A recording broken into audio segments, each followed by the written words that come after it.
Nouvelle session de l'actualité sur les antennes de Rupture Télévision. Mesdames et messieurs, bienvenue dans cette grande édition du journal. Bien avant tout, voici le principal titre.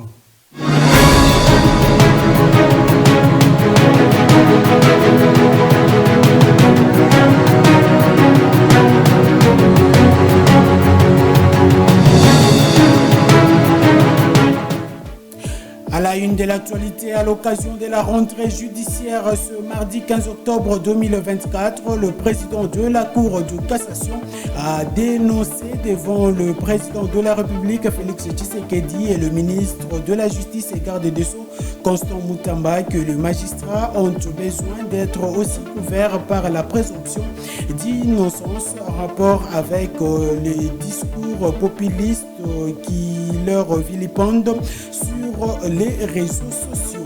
Signé depuis le lundi 14 octobre 2024, l'arrêté interministériel portant création et mise en place de la commission permanente chargée des suivis de l'accord conclu à Bibois le 24 août de cette même année entre le gouvernement et les banques syndicales de l'éducation conformément aux recommandations faites lors de ces assises.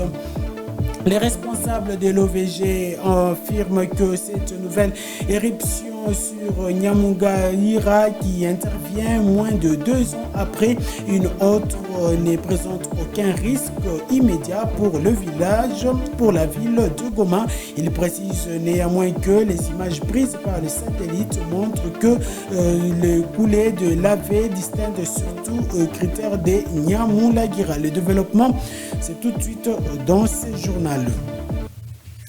Vous nous suivez de partout, vous avez raison, mesdames et messieurs. Bienvenue encore une fois dans cette grande édition du journal Paris gagné et satisfait pour la délégation congolaise conduite par le président de la Chambre haute du Parlement, Jean-Michel Sama Lukonde, qui a courageusement fait entendre les cris d'alarme sur les questions sécuritaires et humanitaires dans la partie est de la République démocratique du Congo à l'issue de l'Assemblée générale de parlementaires du monde entier. Je vous propose de suivre Jean-Michel Sama Lukonde dans ses propos recueillis.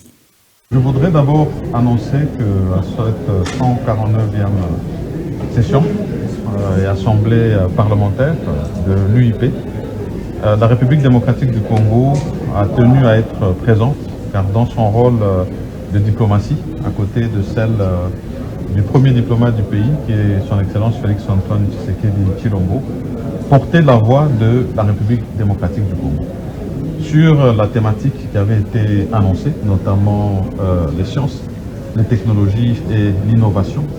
Nous avons mentionné que la République démocratique du Congo a fait des avancées dans ces 3 secteurs, non seulement du point de vue législatif, mais aussi dans l'action gouvernementale.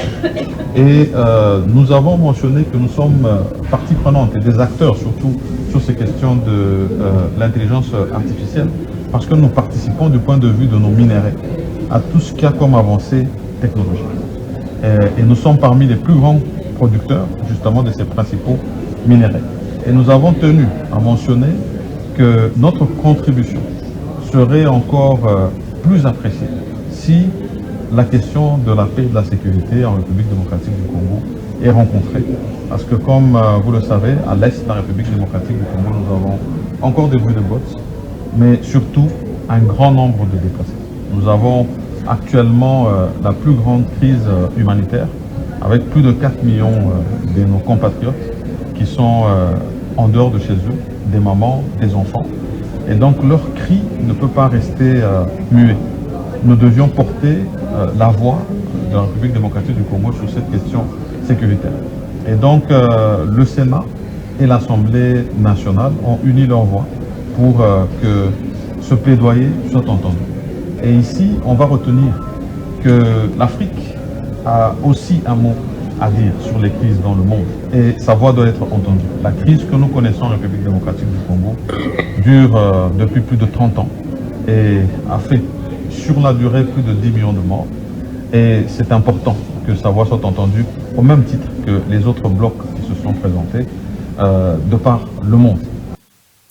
Dans l'actualité également, signé depuis le lundi 14 octobre 2024, l'arrêté interministériel portant création et mise en place de la commission permanente chargée des suivis de l'accord conclu à Bibois entre le gouvernement de la République démocratique du Congo et les banques syndicales de l'éducation nationale conformément aux recommandations faites lors de ces assises. Reportage dans cet élément.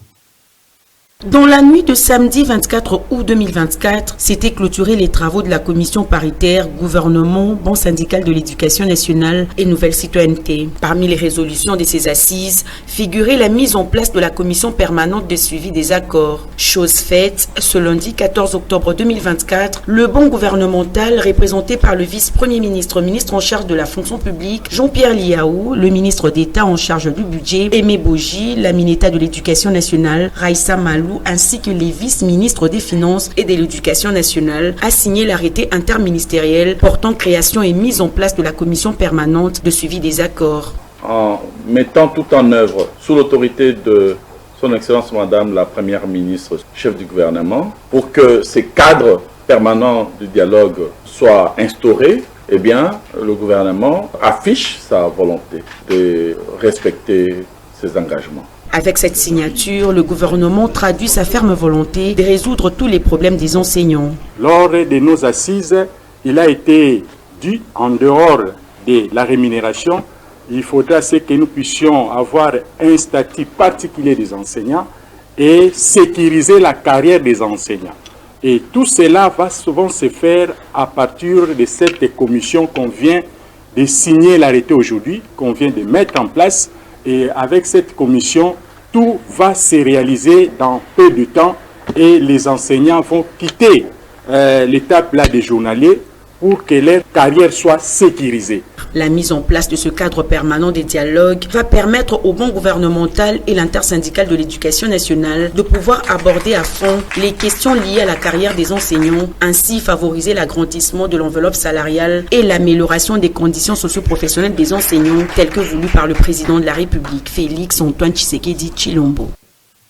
Et de son côté, le vice-premier ministre, ministre en charge de la sécurité, décentralisation et affaires coutumières, Jacquemain Chabani Louko, a échangé avec Ami Popé, directrice générale de l'Organisation internationale pour les émigrants en République démocratique du Congo. Il était question de voir de voies et moyens comment orienter les émigrants congolais. Suivez. Juste après sa participation à la 75e session du comité exécutif du programme du Haut-Commissaire des Nations Unies, le vice-premier ministre, ministre de l'Intérieur, Sécurité, Décentralisation et Affaires coutumières, Jacquemain Chabani Louko, a échangé avec Ami Popé, directrice générale de l'Organisation internationale pour l'immigration. Au menu de cette réunion bilatérale, la prise en charge de migrants et déplacés à l'intérieur de la République démocratique du Congo dans un contexte de la guerre d'agression imposée par le Rwanda et ses complices dont la RDC est victime sous le silence de la communauté internationale. Les deux personnalités ont peaufiné de stratégies séances tenantes pour faire attendre la voix de la RDC pour une bonne gestion et assistante considérable à ces réfugiés. Je l'ai annoncé de l'entame de cette grande édition du journal à l'occasion de la rentrée judiciaire ce mardi 15 octobre 2024. Le président de la Cour de cassation a dénoncé devant le président de la République Félix Tshisekedi, mais également devant le ministre de la Justice et garde des Sceaux que les magistrats ont aussi besoin d'être couverts par la présomption d'innocence par rapport au discours populiste qui les vilipendent tous les jours sur les réseaux sociaux. Suivez un extrait de son discours. Excellence, Monsieur le Président de la République, chef de l'État et magistrat suprême, avec l'expression de mes hommages les plus déférents. Permettez-moi à présent, avant de clore mon propos, de survoler un petit aspect de la problématique de l'atteinte au principe constitutionnel de la présomption d'innocence à l'ère de nouvelles technologies de l'information et de la communication, où le tribunal du net fonctionne en plein régime, car il suffit d'être soupçonné d'un quelconque fait apparemment répréhensible pour déjà être condamné par la voie des réseaux sociaux en violation de tous les droits de la défense, comme l'a dit le procureur général tout à l'heure. Pareille dérive étant un déni de démocratie et de droits garantis à chaque citoyen. Puis-je noter à ce stade que les magistrats que nous sommes avons également besoin d'être couverts par cette présomption d'innocence par rapport au discours populiste qui nous vilipendent à la longueur des journées.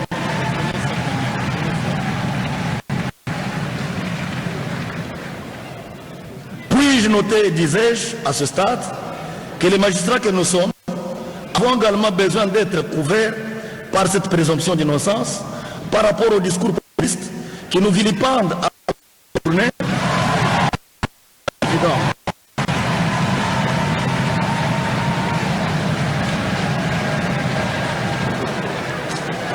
Même s'il est évident que dans nos rangs, il y a certainement des antivaleurs. Les membres de nos familles, surtout nos enfants, ceux dont les parents sont honnêtes et justes, traînent la honte d'être pointés de doigts ou de lèvres comme descendants des antivaleurs, alors que nous luttons avec eux pour accompagner votre haute autorité dans la lutte contre cette peste de corruption.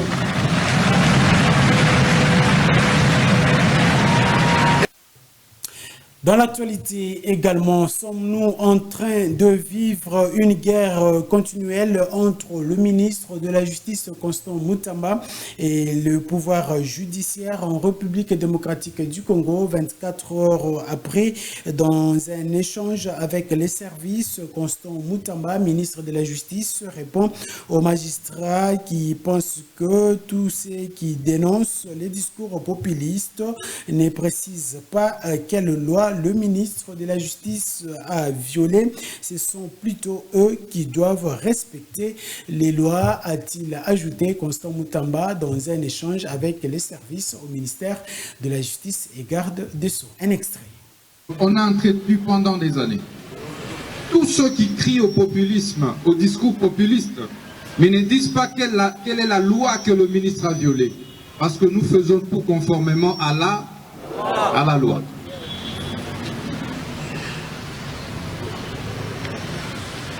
C'est plutôt eux qui doivent respecter la loi. Parce que nul n'est au-dessus de la loi. Le régime des plus forts, je vous le dis, est dépassé. On a le choix.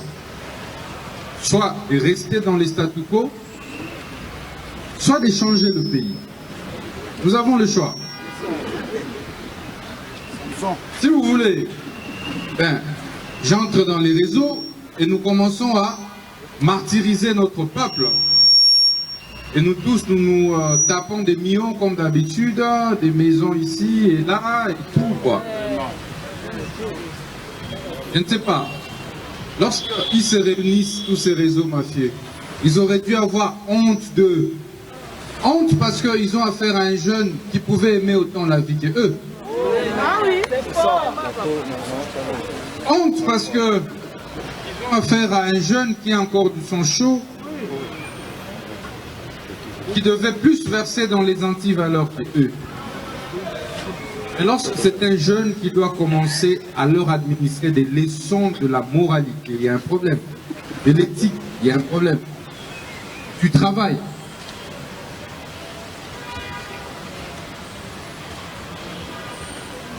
Tenez.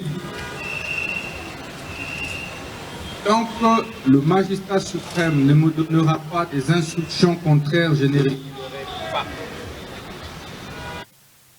Poursuivons cette grande édition du journal Éruption volcanique dans la province du Nord Kivu. Les responsables de l'OVG affirment que cette nouvelle éruption de Nyamulagira, qui intervient moins de 2 ans après une autre, ne présente aucun risque immédiat pour la ville de Goma. Il précise néanmoins que les images prises par satellite montrent 3 coulées congolais des lavées distinctes sortant des cratères des Nyamulagira et plus avancé a déjà parcouru environ 7 km dans le parc, ce qui nécessite une surveillance et la vigilance de la population dans cette partie de la République démocratique du Congo. Autre chose, à présent, journée internationale de femmes rurales axée sur le thème valoriser les actrices essentielles du développement agricole. La journée internationale de femmes rurales est célébrée le 15 octobre de l'année à Kinshasa. Nos reporters se sont rendus sur le site monastère à Kindélé pour commémorer avec ces dames femmes rurales. Reportage dans cet élément. Le manioc, les amarantes, le gombo, l'oseille, le piment, la ciboulette, les tomates et tant d'autres qui s'étendent sur ces vastes espaces du monastère de Mongafula en face de l'université de Kinshasa sont le fruit de femmes rurales qui militent pour une alimentation saine. À l'occasion de la Journée internationale de femmes rurales, elles ont expliqué l'environnement dans lequel elles travaillent. Donc, to la kisi monga ngambenge atei malade que esengela lia biloko affaire ça veut dire ndunda les légumes pour azo makasi to la kisa ngona TV bongo na kati ya source penza esika ya moyo utaka baso basala kayango ke bazali na motuya penza nde esengela to la kisa mokite basi wana bazali basi ya bilombe.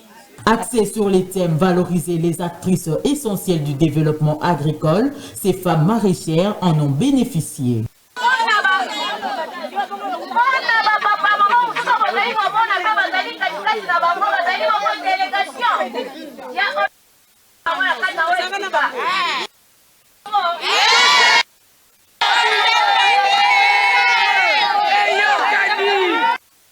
Le député provincial de Mongafula, Socrate Moubenga, a remercié ses mamans pour leur sacrifice qu'elles consentent pour nourrir la capitale.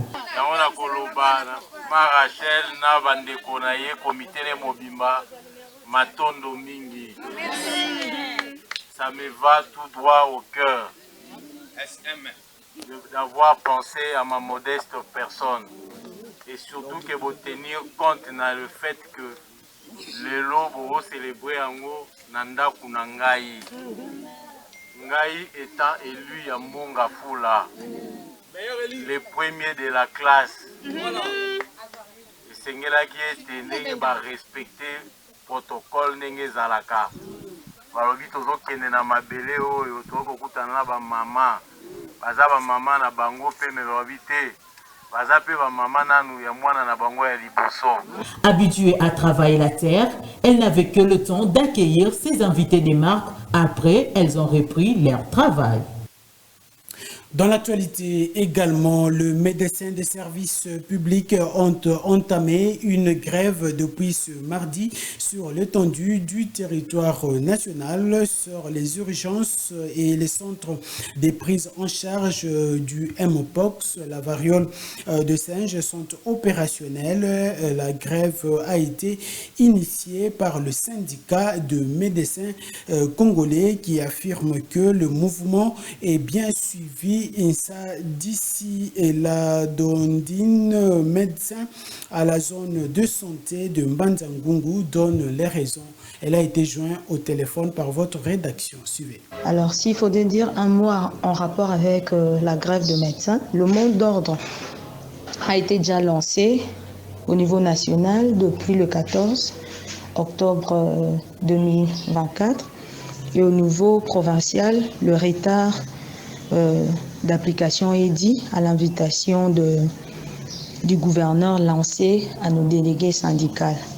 Alors, en rapport avec nos revendications, cela est dit simplement au non-respect des différents accords.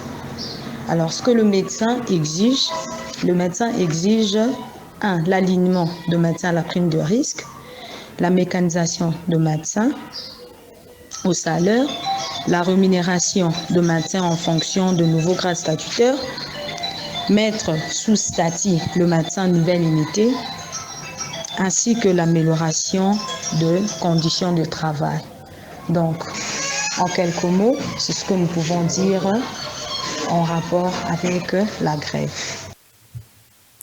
Et si on parle sport à présent, avant de se quitter, après leur victoire sur le score de 2-0 contre les Taifa Stars de la Tanzanie, les Léopards de la République démocratique du Congo se sont qualifiés pour la CAN Maroc 2025. Et après cette rencontre, le ministre des Sports et Loisirs, Didier Boudimbo, a rendu visite aux Léopards pour leur transmettre le mot du président de la République, les félicitations et les encouragements. Je vous propose de suivre cet élément. Attentif, monsieur le ministre, vous passez un message. Je vous laisse la parole, son excellence. Déjà, 1000 félicitations. Peut-être vous ne vous rendez pas compte, vous êtes entré dans l'histoire. Ça va faire plus de 25 ans même. La RDC n'a jamais été qualifiée en gagnant 4 matchs d'affilée, sans encaisser un seul but. Même pas de nul, c'est la toute première fois. Il reste 2 matchs, nous sommes déjà qualifiés, vous êtes vraiment les meilleurs. Ça, personne ne peut vous le dire au contraire. J'ai parlé avec le chef tantôt, et il m'a demandé de vous dire ceci, on fera tout pour que vous puissiez nous ramener cette CAN. Cette CAN, elle doit revenir à la RDC, vous êtes capable. Je suis sous émotion parce que je suis après le ministre des Sports, ça va faire 3 mois et demi depuis qu'on a commencé, c'est des victoires. Et je suis même convaincu que l'année prochaine, on va encore bien faire pour le mondial. Et l'équipe que j'ai vue aujourd'hui, malgré que les autres ont mis beaucoup de pression, on a vu que vous êtes meilleur et à moins de faire encore mieux et plus, et vous en êtes capable. Encore 1000 félicitations, soyez fiers de vous. Et vous êtes entrés dans l'histoire de la RDC, ça va rester dans les annales. Comme on dit, ballon zoni mon pépé.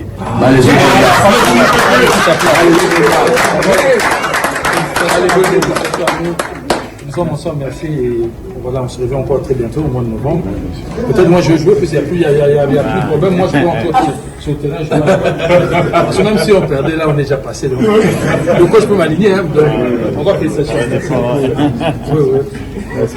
Merci en tout cas pour votre merci les gars, très bien. Allez, merci à vous, champion. Allez, Godenda. Parce que maintenant, la petite madame en argent, moi je joue sur 18 sur 18. Merci en tout cas, j'espère qu'on a été. C'est sur cette ambiance de bon enfant que nous mettons fin à cette grande édition du journal sur nos antennes. Merci de l'avoir suivi et bonne suite de programme sur nos antennes. Au revoir.